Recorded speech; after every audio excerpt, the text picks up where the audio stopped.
आज साँझ यो एउटा दियो बाल्नाले चम्किनेछ तपाईको भाग्य। आज भाद्र कृष्ण औँसी। आज मिति 2078 साल भाद्र 22 गते कृष्ण औँसी अर्थात् कुशे औँसी अर्थात् पितृ औँसी।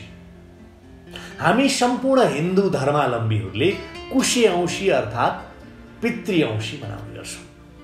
अर्को कुरा, सनातन हिन्दू धर्मावलम्बीहरूको जन्मदेखि मरणसम्म, जन्मदेखि मृत्युसम्मका प्रत्येक धार्मिक कार्यमा अनिवार्य रूपमा चाहिने पवित्र वनस्पति भनेको के हो? कुश हो, जसलाई मन्त्रद्वारा छेदन गरी पण्डितद्वारा घर भित्र्याउने चलन पनि छ र सबैले भित्र्याउन जरुरी पनि छ। तपाईले पनि आजको दिन अवश्यमेव कुश भित्र्याउनु हुनेछ, मलाई विश्वास छ। साथै आजको दिन पिता हुनेले पिताको सम्मानमा फलफूल, मिठाई, उपहार, दक्षिणा अथवा पिताले चाहेको चीज दिएर पिताको मुख हेर्ने, ढोग भेट गर्ने, पिताहरूप्रति कृतज्ञता व्यक्त गर्ने, आदर र सम्मान भाव दर्शाउने र उहाँबाट आशीर्वाद लिने गर्छन्। फेरि पिता जीवित नहुनेहरूले चाहिँ कुनै तीर्थस्थलमा गएर वा घरमै दिवंगत पितृको तृप्तिका लागि कुश, तिल, चन्दन र फूल मिसिएको जलले तर्पण गर्ने र सिधा दान गर्ने चलन पनि छ। हरेक महिनाका 2 पक्ष हुन्छन्। सबभन्दा पहिला तपाईले जान्नुपर्ने कुरा कृष्ण पक्ष र शुक्ल पक्ष। प्रत्येक महिनामा आउने 2 पक्ष है। र यो शुक्ल पक्ष भनेको देवो उपासनाका लागि बढी प्रसिद्ध हुन्छ। शुक्ल पक्ष भन्नासाथ देवताको उपासनाका लागि महत्त्वपूर्ण मानिन्छ। र कृष्ण पक्ष भनेको के भयो भने देव पक्ष भन्नासाथ शुक्ल पक्षसँग जोडिने भयो र यता कृष्ण पक्ष भन्नासाथ पितृ उपासनाका लागि जोडिने भयो।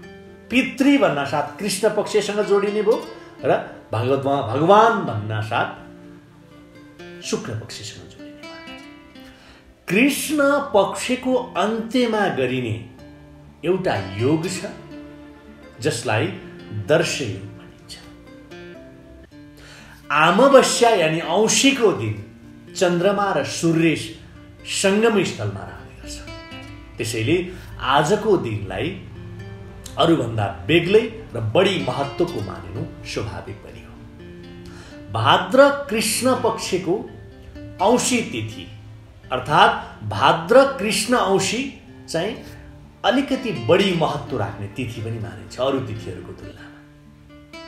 यो दिन अर्थात् आजको दिन कुनै पवित्र नदीमा, कुनै तीर्थस्थलमा, पवित्र तीर्थाटनमा गएर पितृहरूका लागि तर्पण गर्ने गरिन्छ। जसका पिता छैनन् उसले पवित्र नदीमा गएर तर्पण गर्ने गर्छ। आफ्ना पितृहरूको स्मरण गर्ने, नमन गर्ने गर्दछ। अथवा घरमै तुलसी मठमा दक्षिणतिर फर्केर पितृलाई जल प्रदान गर्ने पनि गर्न सकिन्छ। तपाईलाई कुनै त्यस्तो तीर्थस्थलमा, त्यस्तो तपाईँ नदी तलाउमा जान तपाईलाई असजिलो भयो, पाएक परेन, तपाईलाई धेरै टाढा पर्यो, तपाईँको स्वास्थ्य स्थितिले दिएन, कुनै कारणले तपाईलाई अनुकूलता मिलेन भने तपाईले आफ्नो घरको दक्षिणतर्फ तुलसीको मठबाट दक्षिणतर्फ फर्केर पितृलाई जल अर्पण गर्न पनि सक्नुहुन्छ। पितृदेवाय नमः भनेर तपाईले जल अर्पण गर्नुहोला, श्रद्धाले गर्नुहोला है। र तीर्थमा जानुभएको छ भने तपाईँ दक्षिण फर्केर जल दिन सक्नुहुन्छ। र दान चाहिँ गर्न नबिर्सनुहोला, दानको बहुत ठुलो महत्त्व छ। पितृका नाममा दान गरेको तपाईँलाई कहिल्यै पनि खेर जाँदैन। र आजको दिन तपाईँले चाहिँ तामसिक भोजन गर्दै नगर्नुहोला। यदि तपाईँलाई सन्तान सम्बन्धी समस्या छ, सन्तान बाधा छ, सन्तानले तपाईँलाई हेरेका छैनन्, तपाईँका सन्तान भएका छैनन् भने तपाईँले तामाको भाँडोमा 1 मुठी तिल राखेर तपाईँले पानी भरेर राखिदिनुहोस्। तामाको लोटामा तपाईँले तिल राख्ने, त्यसपछि पानी भरेर राख्नुहोस् र त्यो भाँडोमा सेता पुष्पहरू, श्वेत पुष्प अर्थात् सेता फुलहरू राखेर सन्तानको लागि कामना गर्नुहोस् जसका सन्तान छैन। यो कार्य तपाईँले हरेक औँसी तिथिमा 1 वर्षसम्म निरन्तर गर्नुहोस्। आजको दिनबाट है तपाईँले भिडियो हेरिसकेपछि थाहा पाउनुभयो भने पनि साझा गर्दा पनि हुन्छ।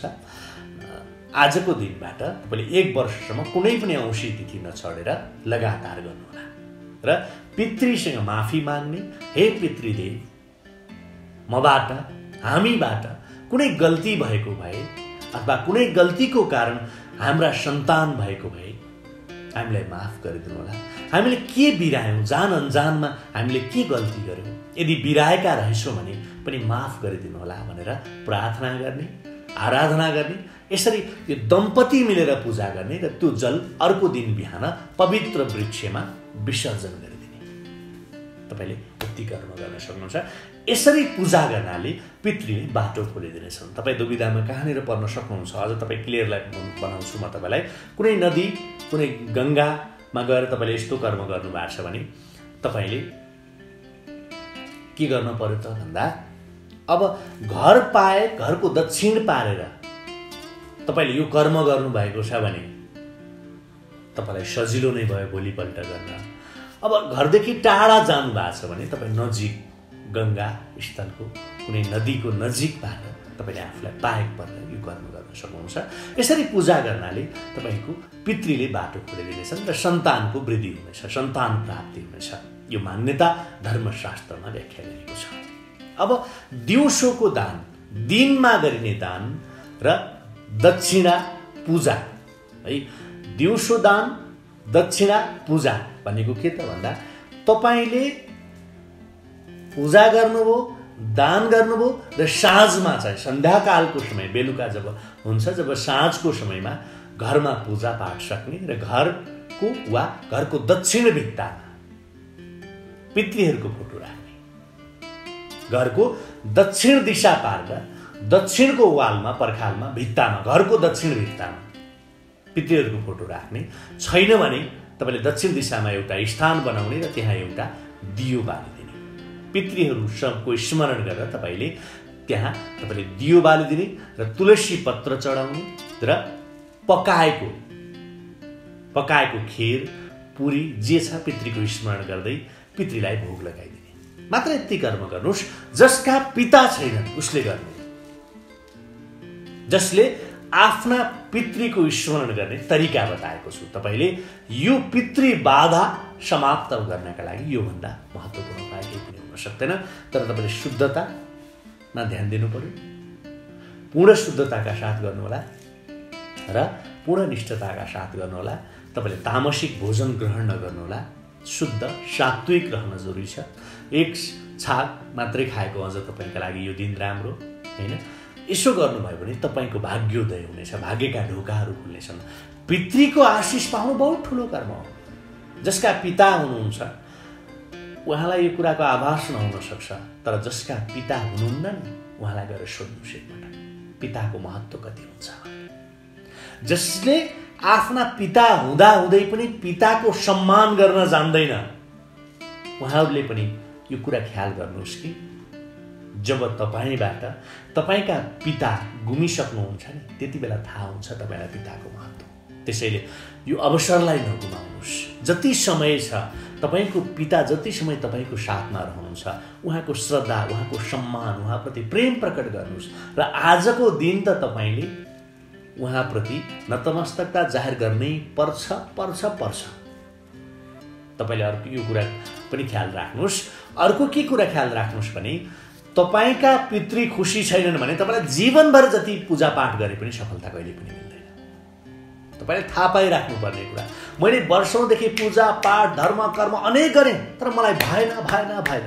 पितृको सम्मान गर्नुभयो, पितृलाई खुसी पार्ने कुनै पहल गर्नुभयो, पितृलाई दुखी मात्रै पार्नुभयो अनि कसरी हुन्छ त? त्यसैले पितृहरू दुखी भएपछि, यदि पितृहरू दुखी भयो भने तपाईँले कुनै पनि भगवानको पूजा गर्नुभयो भने पनि तपाईँलाई खुसी मिल्दैन, सुख मिल्दैन। सुखानन्द, आनन्द, सुख, शान्ति र समुन्नति प्राप्त हुँदैन। त्यसैले यो कुरा पनि ख्याल गर्नुहोस्। आजको दिन जसका पिता हुनुहुन्न उहाँले पितृप्रतिको तर्पण र दान धर्म र अर्पण गर्नुहोस्। तपाईँको परिवारको उन्नति प्रगति मिल्दै जानेछ। तर पितृको खुसी, पितृको सेवा गर्नु भएन भने तपाईँलाई कहिल्यै पनि जीवनभरि प्रगति पनि मिल्दैन, उन्नति पनि हुँदैन। त्यसैले पितृलाई खुसी पार्न एकदमै जरुरी छ।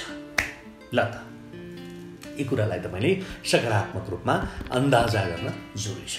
आजको दिन विशेष दिन, यो महत्त्वको दिनलाई तपाईँले पनि पूर्ण महत्त्वका साथ लिनुहोस् र आफ्ना जसका पिता हुनुहुन्छ उहाँले आफ्ना पिताको सेवामा सम्मानमा समय खर्चाउनुहोस्।